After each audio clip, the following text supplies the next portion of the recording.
Harry Potter. 10 times Slytherins proved everyone wrong. Before we start, I would like you to hit that red subscribe button so that you never miss out on any of our videos. Hey guys, what's up? Welcome back to Film Sci. Snape's love for Lily. Snape is arguably the best and most complicated character in the Harry Potter universe, and though he immediately takes a dislike to Harry and makes his life miserable, he also shows that he is capable of goodness. In particular, his love for Harry's mother Lily is one of his most remarkable storylines, and the fact that he stays in love with her, even going so far as to adopt her patroness as his own, suggests that his membership in Slytherin wasn't a full obstruction of his ability to be a good person. It is also one of the saddest things about Snape and Harry Potter.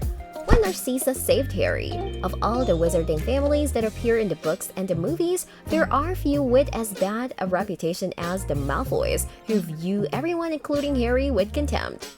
However, there are times when they show that they are fully realized and complex characters in their own right, most notably when Narcissa lies to Voldemort about whether or not Harry has been killed. It's an extraordinary moment of humanity, and her actions show why the Malfoys and Slytherins are misunderstood. If nothing else, it shows that Narcissa is a mother first and foremost, and a good one deep down. When Draco couldn't kill Dumbledore. There are many villains that emerge during the course of Harry Potter, and Draco is one of the most notable. While he does many awful things during the course of the story, including getting ensnared in Voldemort's return, the truth is that Draco Malfoy isn't nearly as bad or as evil as he would like others to believe. This can be most clearly observed when he finds himself unable to kill Dumbledore. It's a crisis of conscience, and it demonstrates more clearly than any of his actions that there is good in him after all. When Snape protected students as headmaster. For most of the final book and movie, it seemed like Snape had fully bought into Voldemort's return and that he had been working for him all along. It is subsequently revealed, however, that in truth, he was using his position as headmaster of Hogwarts to protect the students under his care. And that without his constantly running interference, that life would have been very difficult, if not deadly, for those who continued their studies at the school after Voldemort rose to power. When the Malfoys retreated from the Battle of Hogwarts, Narcissa's lying to Voldemort about whether Harry is dead isn't the only moment where the Malfoys show that there is more to them than meets the eye. Most notably, they decide to retreat from the Battle of Hogwarts rather than fully engage in the battle. It's a profound moment for them, especially since there's every possibility that their master might emerge victoriously and they would then be punished for their failure. For the Malfoys, however, their family ultimately matters more than simple power and conquest.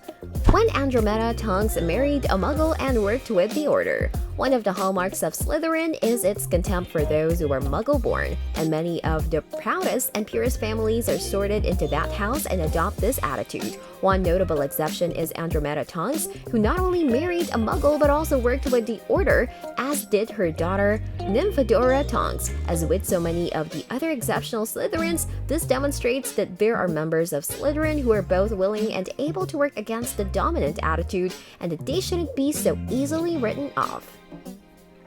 When Slughorn helped Harry discover the truth about Horcruxes. Jim Broadbent has been in many great movies, but it's arguable that Horace Slughorn is one of his best roles. Though he is vain and glory-seeking, he ultimately shows that he's more than that, and that his membership in Slytherin doesn't make him a bad guy or a straightforward villain. Perhaps most importantly, he plays a vital role in Harry's discovery of the Horcruxes, and it can be argued that without his vital help and his providing Harry one of his most important memories, the secret of Voldemort's power would have remained undiscovered.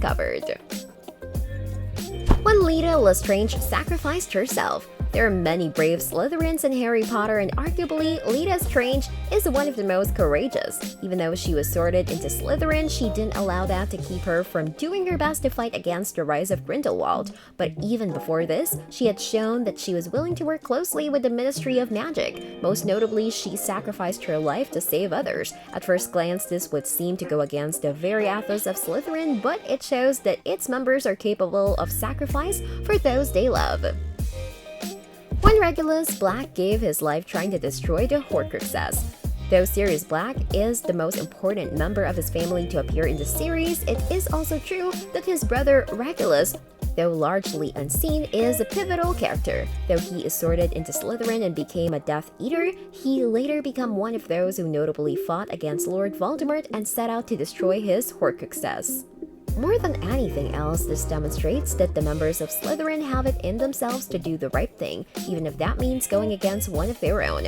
When Merlin was an advocate for Muggle rights, there have been many famous and powerful wizards who have been a member of Slytherin House, but arguably one of the most famous is Merlin, the advisor to King Arthur himself. Though he was sorted into the Hogwarts house, most well known for its antipathy towards Muggles, it is revealed that he was actually an advocate for Muggle rights, suggesting that, as is the case with Gryffindor, Ravenclaw, and Hufflepuff, just because one is sorted into Slytherin doesn't mean that one necessarily has to be a Muggle-hating villain. This brings us to the end of our video. I hope you enjoyed it. Hit like if you did and don't forget to subscribe to our channel so that you don't miss any of our videos in the future. Also watch the 2 videos that are on your screen because I'm sure you love them. With that, I'll see you in the next video.